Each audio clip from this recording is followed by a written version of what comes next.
Okay, thank you for being here. Really appreciate it. I'm Whitney Koch. I'm an account manager and content writer with Keystone Click. We are a digital marketing agency.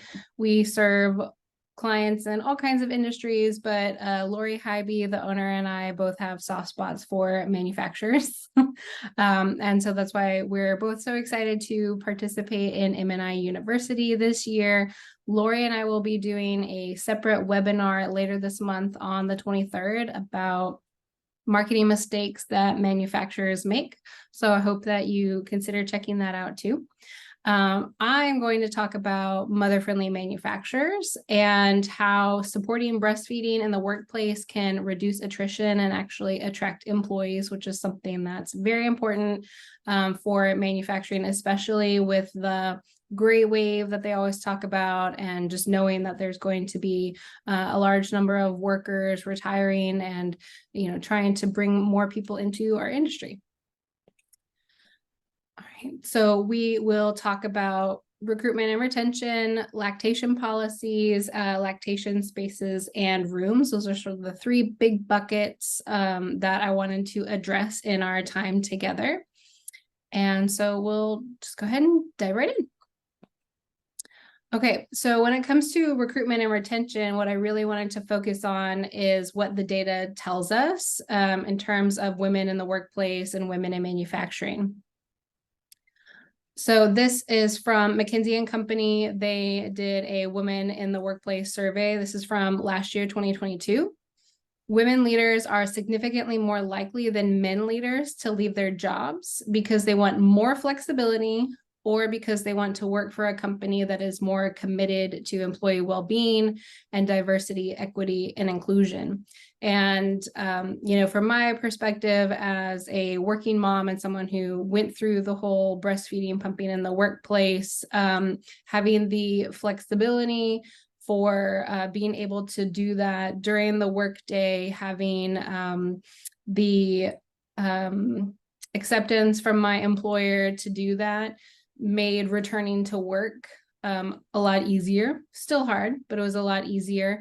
And it really meant a lot to me on a personal level to know that my employer was, obviously it's a legal requirement, which we'll talk about, but just knowing that they were supporting me in that way certainly made me feel more engaged as an employee.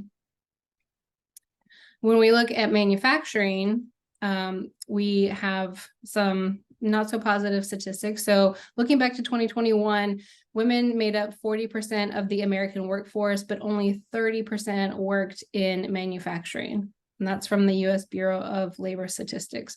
So women are already a little bit underrepresented in the workforce, in part because of issues with caretaking, returning to work after having a baby, childcare costs, things like that. But women are definitely underrepresented in manufacturing. So there's a lot of room for improvement from the manufacturer side to attract and retain some women employees. When it comes to inclusivity, so we talked about how diversity, equity, and inclusion is really important for women leaders. This goes back to the McKinsey & Company Women in the Workplace study.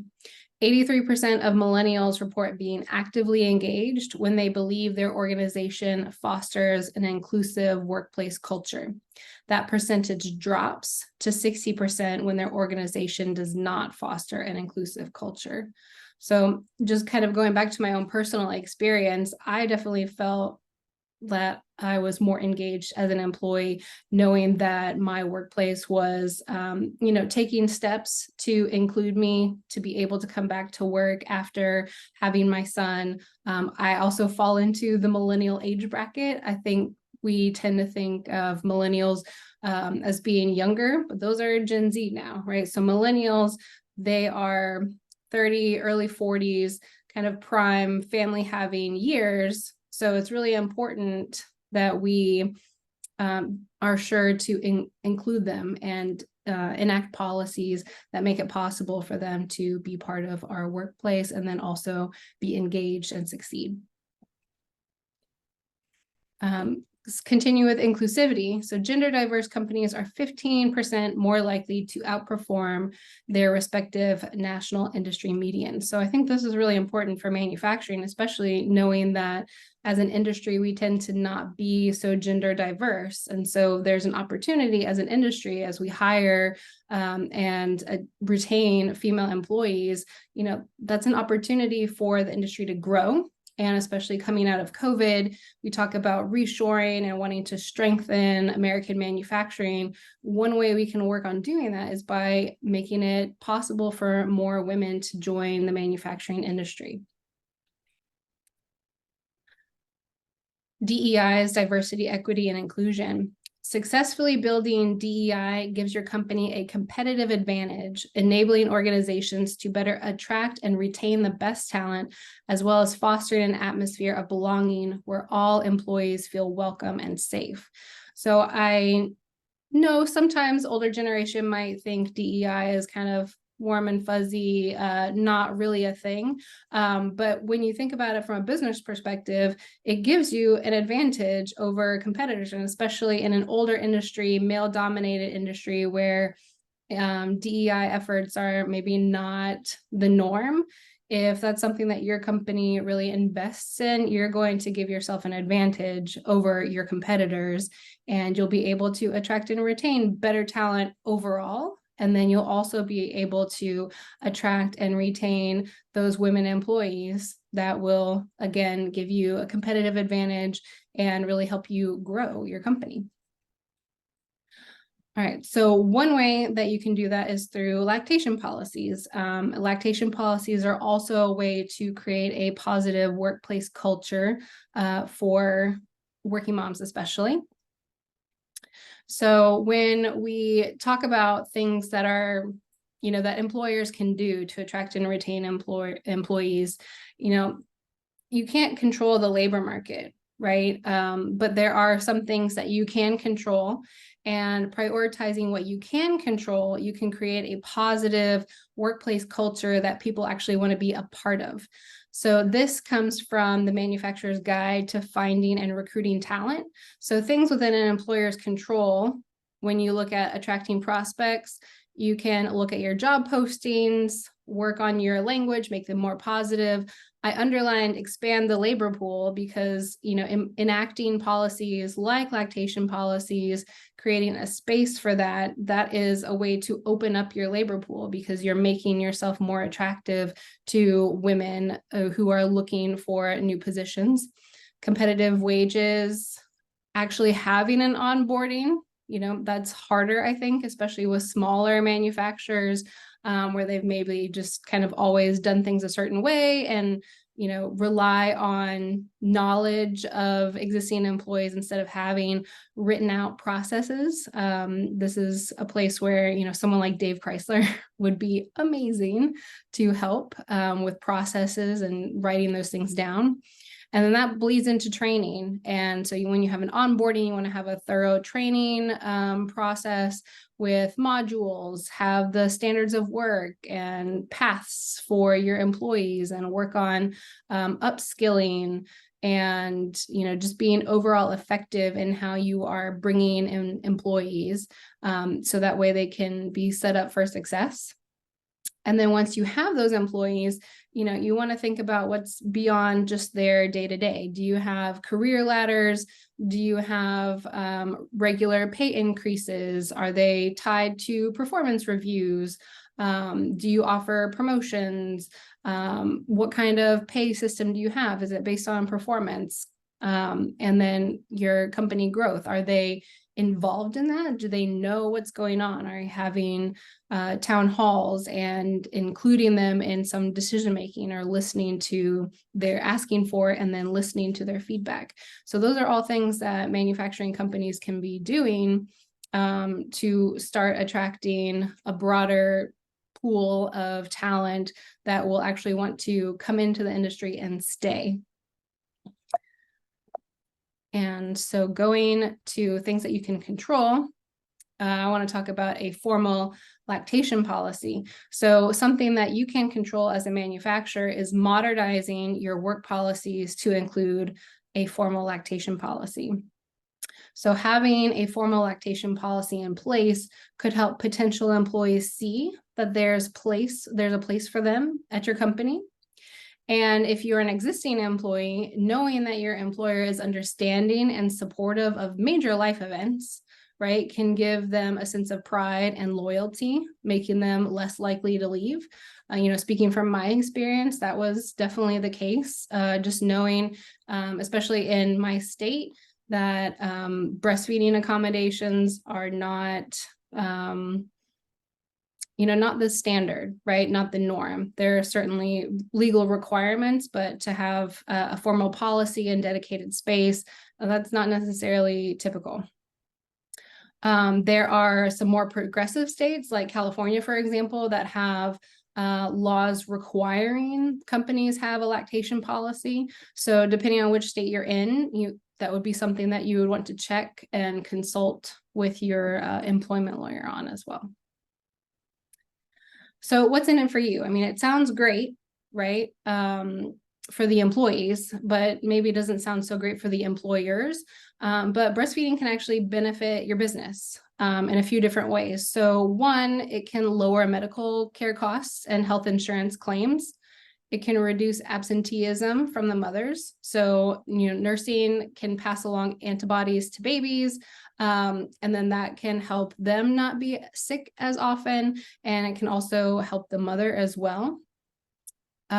This lowers turnover and will reduce training costs. If you're able to retain employees by offering something like this, you're able to retain those employees. And so you don't have that additional cost of interviewing people, bringing them on, training and onboarding.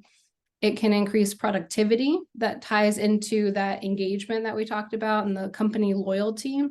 And it's also kind of a PR thing, right? You can use it to create a positive image for your business. All right. And so kind of going back to that, depending on your state, there are programs or awards that may be available to you. So it's another way to get some kind of positive PR, positive buzz about your company, put yourself on the map, gain some publicity, and it's a way to attract employees. So for example, my former company, Welker, our legal counsel at the time worked with our employment lawyers to update our employee guide to include a formal lactation policy. And once we had that policy in place, our legal counsel worked with the Department of Health and Human Services, and we became designated a Texas mother-friendly work site. So that signified that we actively promoted and supported breastfeeding from our employees.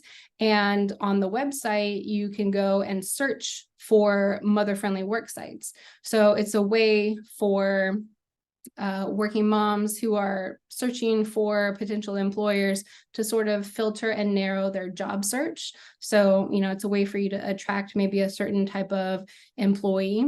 The logo is something that you could include on your website, put in a press release, share on your social media. So it's, you can reuse that content and share that message in a lot of ways to help attract some employees.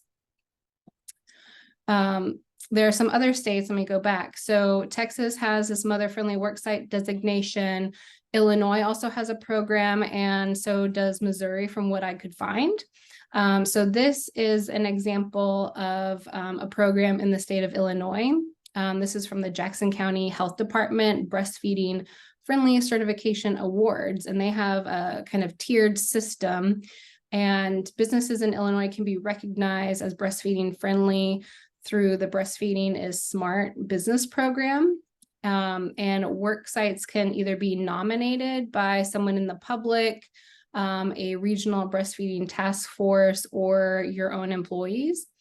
And then, I don't know if you can see it well enough, but the awards really kind of show what level of support you give employees. So bronze is sort of like the basic level, the minimum, where you have the flexible work schedule. There is a space for lactating moms to pump. Then you move up to silver, where you meet those bronze requirements, and you have some extras. And the gold, of course, is the top tier where you meet those requirements of bronze and silver. And then you have something extra, like maybe you are providing a medical grade pump, or you're subsidizing that for your employees, or you make educational materials accessible, things like that, kind of really going above and beyond. So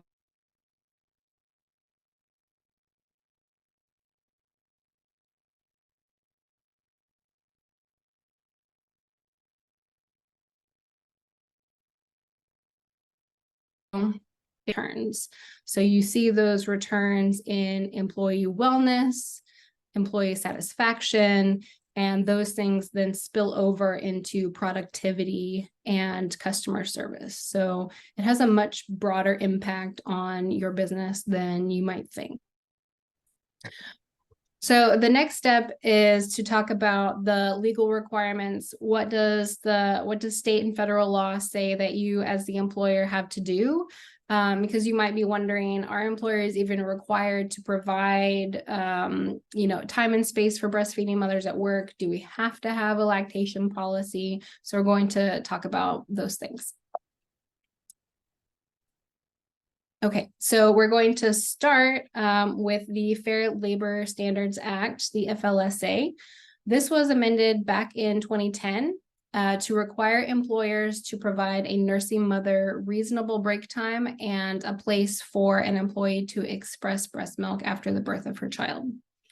There were some kind of caveats to that. So an employer with less than 50 employees was not subject to these requirements if that would impose an undue hardship. So undue hardship is one of those kind of vague things, really just depending on your own circumstances.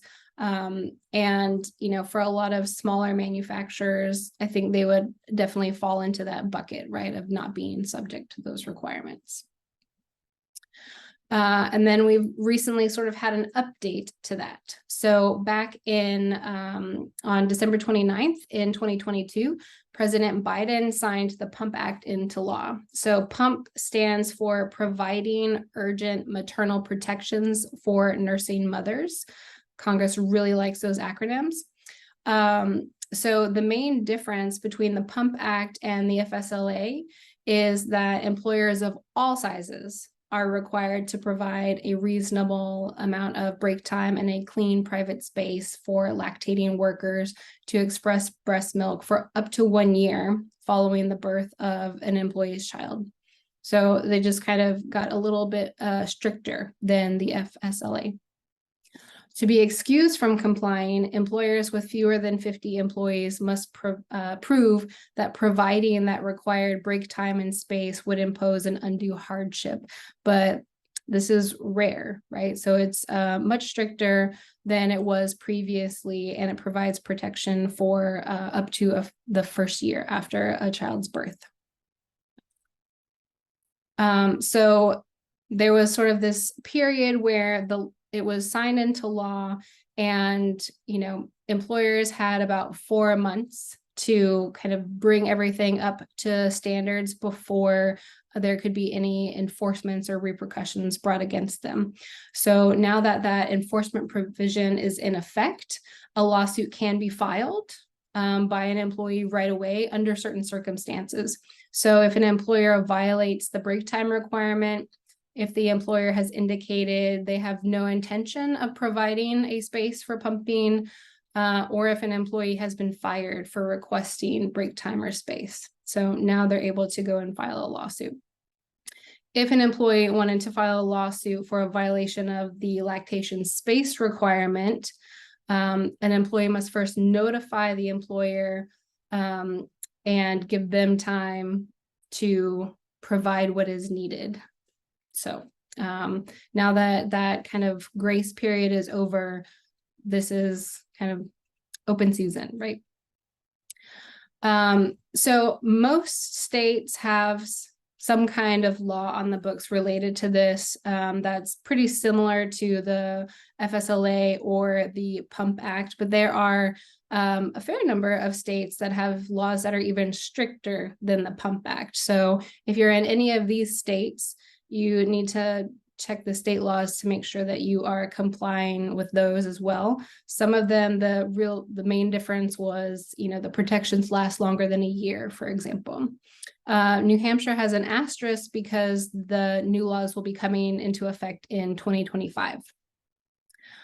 So other changes or differences in the law might be related to the space or time requirements as well. So definitely check those out. Okay, so now let's talk about lactation spaces and rooms. How does a company become more mother-friendly? Minimum requirements. Employers must provide a space that is functional for expressing breast milk, has a chair and flat surface for pumping equipment, and is shielded from view. Additionally, that space must be free from intrusion, available whenever a mother needs to express milk, and not a bathroom. So the bar is pretty low, like just slightly above the ground. And you are complying with the law. And I can say from personal experience too, that, a lot of moms will be happy even with just that, right? Like it doesn't take a lot to make pumping moms feel really happy that their employer is making accommodations for them. Are there any other amenities that you think would be good to have? You can unmute if you want to chime in. Don't have to.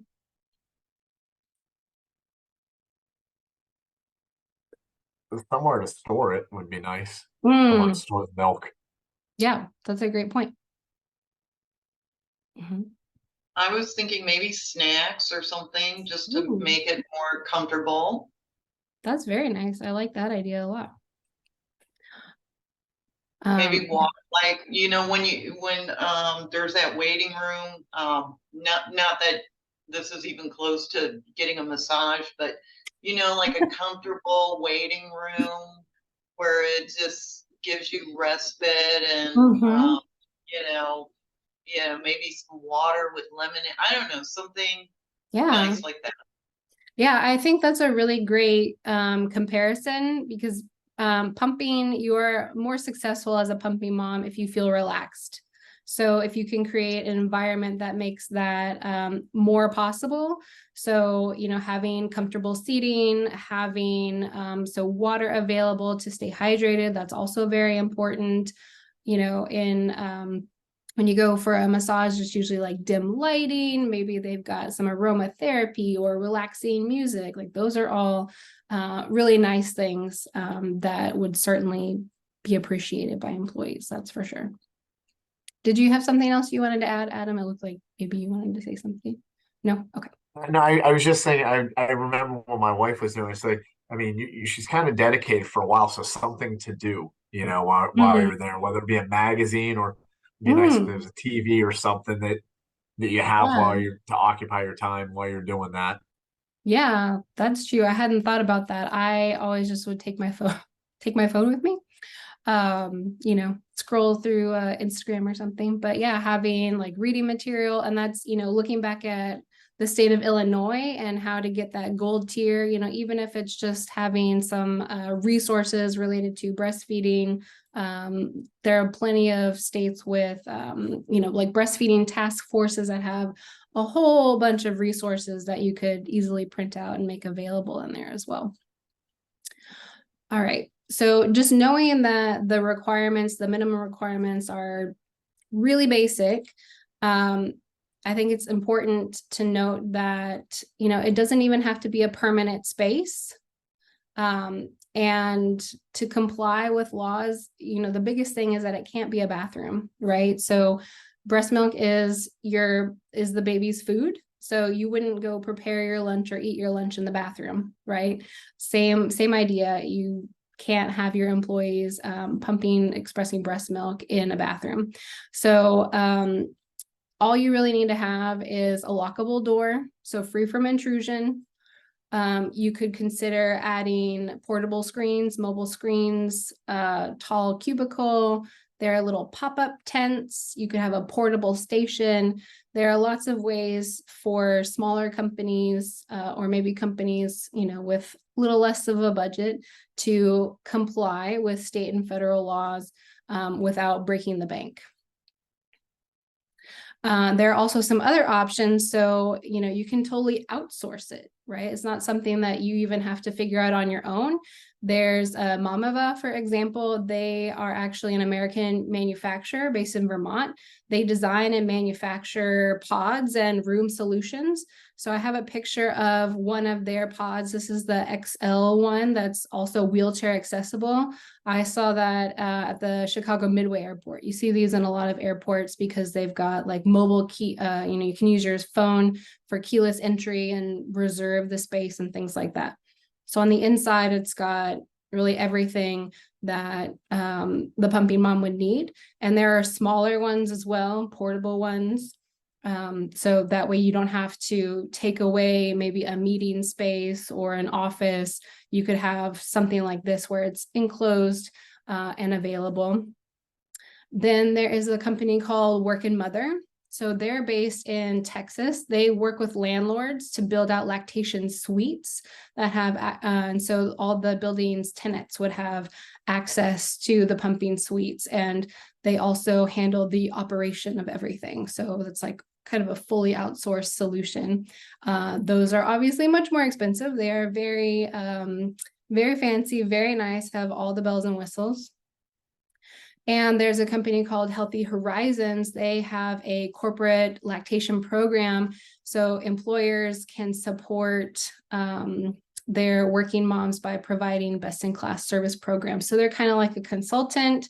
They can help you figure out what you need to comply and then handle the execution of that. So it's not something that, anyone needs to try and figure out on their own. There are companies out there providing the services and then the materials needed, so that way you can be sure to comply. And then there are, of course, some additional touches, right, to kind of go above and beyond, like we were talking about earlier.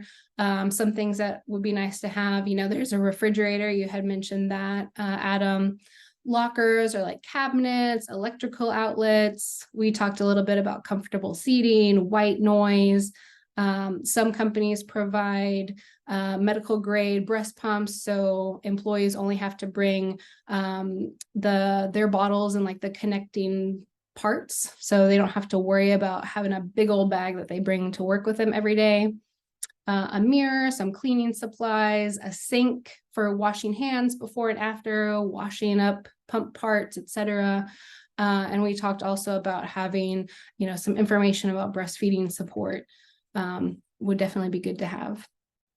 And I wanted to show you, hopefully it works.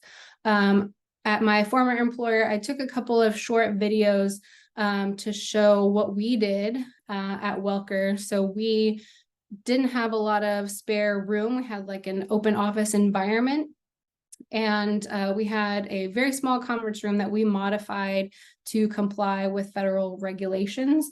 And I also added in some of those extra touches to make it a more comfortable space. So let me see if it'll work. I can show you. I might just have to pull it up separately.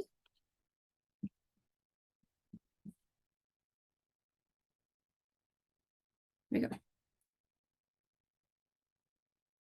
And now I'm not sharing the right screen, am I?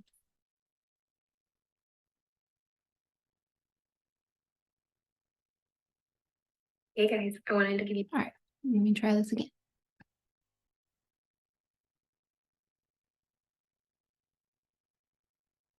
Okay.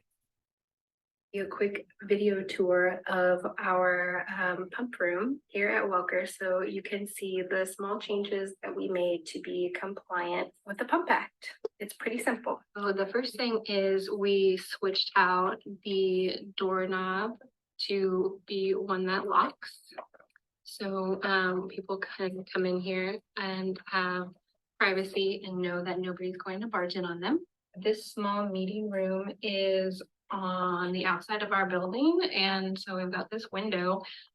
For privacy, we included a roll down window shade, so that way nobody can look in from the outside. Since this was a small conference room, we already had some seating and a table. We've just rearranged it fairly recently for a new group of pumping moms. A couple other things that we did as a company when I was coming back from maternity leave, we got this little cabinet so that moms could come in and put their supplies so they wouldn't have to carry them back and forth to their office.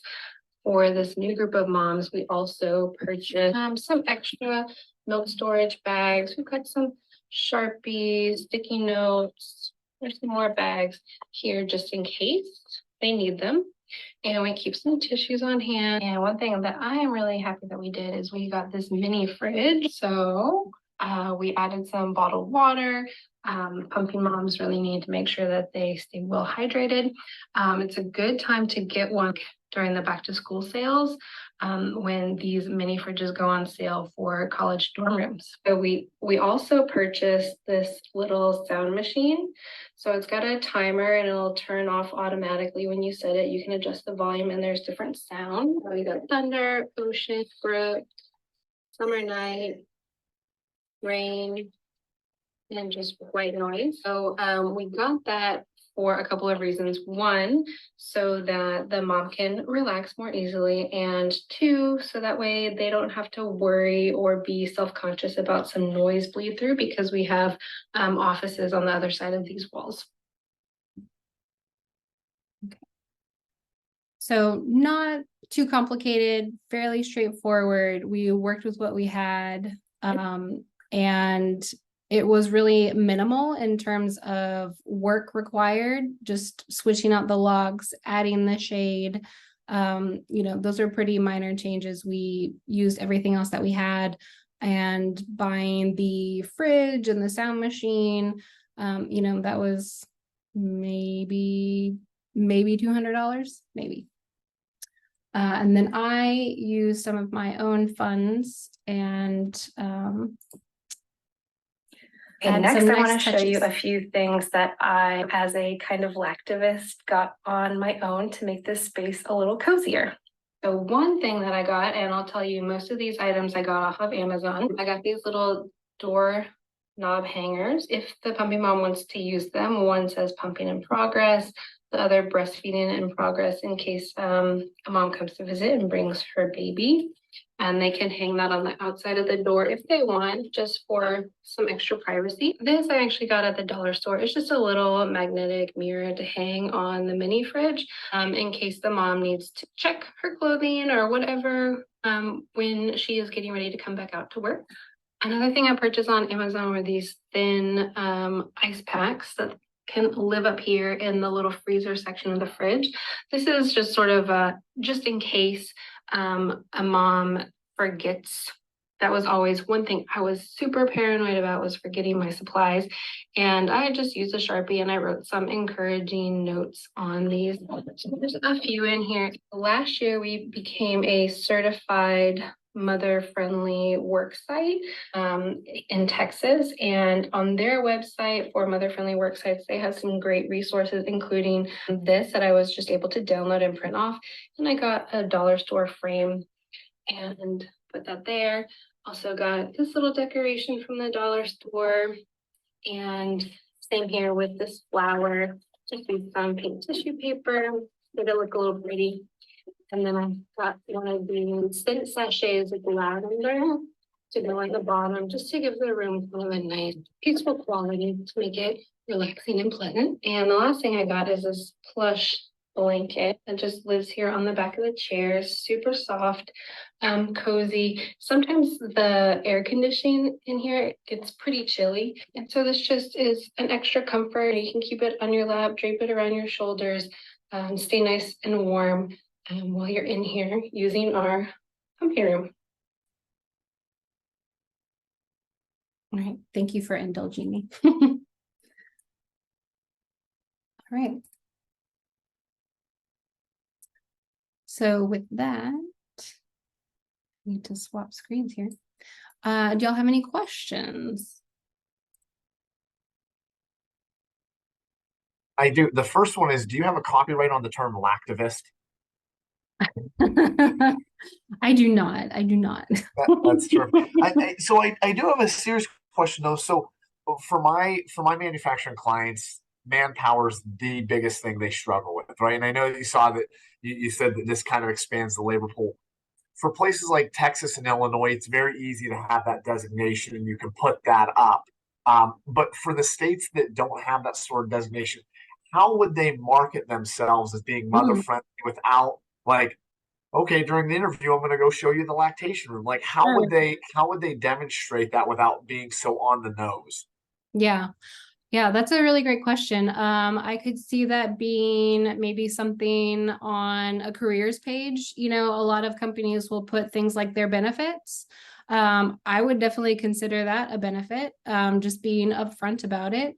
And sometimes, you know, in the interview process, you're able to see maybe an employee handbook in advance. So having a formal policy as part of your handbook, you know, then you're there informing employees. They're probably a little bit further along the application process at that point. But yeah, that's a great question. I think also just working on developing that supportive culture, and having that be something maybe that you even just share on social media if you're active on that. You know, you could have something like an Instagram takeover where you've got a female employee coming back to work and this is what my day is like, and hey, it's time for my pumping break, Oh, here's our lactation room. And just whenever you know, if company leaders are on podcasts or LinkedIn live streams talking about their workplace culture, you know, that's going to be part of the culture. That's a selling point. And, you know, whenever you would bring up benefits or positives about your company, I would definitely include that there. You know, if you are doing job postings on LinkedIn or Indeed and listing out benefits, I would put it there. You know, now that we have the Pump Act and it's stricter than the FSLA, I wouldn't see any harm in just putting like, hey, we comply with this, just to acknowledge that we know what it is, and you know, we're being proactive about it. I know in Welker's case, there were employees before me who definitely did not have a space or anything like that. Not sure why that was. We didn't have our formal policy until after I had already stopped pumping, but we had that space set up, and I appreciated that they were being more proactive. There were a few of us who were kind of pregnant at the same time, and they were just really working toward, you know, making some steps to prepare for that instead of being like kind of shell shocked or unprepared, I guess, during the return. And, you know, for companies that are looking to do that, I would definitely recommend talking to your employment lawyer about what's required in your state. They might also have a better idea of programs that are available, and ways that you could advertise. Even if your state doesn't have a type of designation like Texas does, you know, there might be through the breastfeeding task forces in the state a place to advertise your business as still being breastfeeding friendly if you have, you know, maybe a policy that kind of goes above and beyond. Yeah, I think there's some different avenues that you could go down, just depending on how hard you wanted to go in on that. But I think to start, you know, making sure that you've got it in your handbook and then including that whenever you talk about benefits. okay. Thanks, Whitney. Yeah, you're welcome. Anything else? Whitney, you did a great job. Thank you so much. Thanks. It's always wonderful seeing you. It was nice seeing you as well, Adam. You too, Kirsten. I enjoyed the presentation. And those are some interesting stats too. Yeah. You know, that women make, what was it, 47% of the American workforce, but only 30% are in manufacturing, and Yeah. pretty interesting stats. So, Yeah. Yeah. I think there's room there's definitely room you know, to get creative and become more woman friendly, you know, for sure. Yeah, I think to tie into that comment and then also Adam's question, you know, companies could consider maybe a corporate membership into women in manufacturing. So that would open up membership to all of your employees, not just women. And that would definitely be a benefit, you know, when people are looking to apply, that you're just automatically a member in a national organization and can connect with other women, especially in the industry. Not that it relates directly to breastfeeding, but just showing that you are, you know, committed to supporting women in the industry is a big one. And then there would probably be opportunities through maybe the state's women in manufacturing chapter to go and talk about what it means to be a breastfeeding employer or a breastfeeding friendly work site and how you do it at your company. So more on the local level. But yeah, I know like in the Texas chapter, we organize Zoom panels on specific topics and, you know, always open to having events like that, virtual events. And then in women in manufacturing, those virtual events are open to everyone, right? Like you don't even have to be a member of the organization to register and access them. So that would be a great way to also just talk about that and get that out to a larger audience. All right. So I have some resources. If you want to scan the QR code, you're also welcome to email me and I will be happy to send you the kind of little brochure. It's got links to those resources that I cited with the data, also information on the individual states and they're the ones with the stricter laws, states with some mother-friendly resources, links to the videos that I showed. So I'd be happy to share that with you guys and then feel free to share it with whoever you like. Also have a Calendly link if you want to set up a chat. We can talk about mother-friendly businesses or whatever else you like. I'd love to have a conversation with you guys. And we are already connected, but you know, connect with me on LinkedIn and also check us out at Keystone Click. And yeah, as I mentioned, Lori and I will be giving a webinar on the 23rd about marketing mistakes that manufacturers make. So thank you all so much for being here. And thank you for sticking with me through the Zoom hiccup. Oh, no Nice problem. job, very good. Good job, Whitney. We appreciate you so much. I always love seeing you on my screen, and you really did a nice job here, and that was good stats. And Yeah. Nice to see you, Adam. I signed up for your course as well. I hope y'all have a productive day, but I really enjoyed this presentation. Thanks, Whitney. Thank you guys so much for being here. Enjoy the rest of your afternoon.